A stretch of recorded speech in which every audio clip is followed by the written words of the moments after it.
Vzhľadom na situáciu, v ktorej sa momentálne nachádzame a nie je možné sa s vami stretnúť osobne na rôznych kultúrnych, spoločenských podujatiach, ako je napríklad súťaž o varení pyrohov a halušiek, posedenie s dôchodcami, posedenie s Úniou žien, futbalový turnaj, mundialito, uvítanie detí do života, rozhodol som sa, že vás budem informovať o dianí v obci aj takouto formou.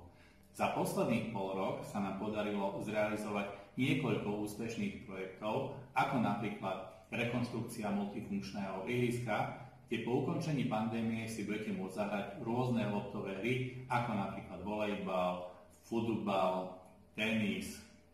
Ďalším úspešným projektom je rekonštrukcia kúrenia v základnej škole, kde namiesto starých kotlov sme dali nové kotly, ktoré sú na zemný plyn. Zároveň sme sa snažili zlepšiť situáciu bezpečnostnú osadením novej autobusovej zastávky a predĺžením chodníka.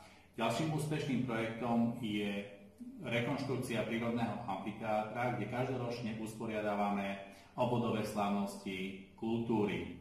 Pripravované projekty alebo projekty, ktoré momentálne realizujeme, sú zdravotné stredisko, rekonštrukcia telocvične v základnej škole a výstavba nového detského ihriska, ale o týchto projektoch vás budem informovať až v ďalších príspevkoch.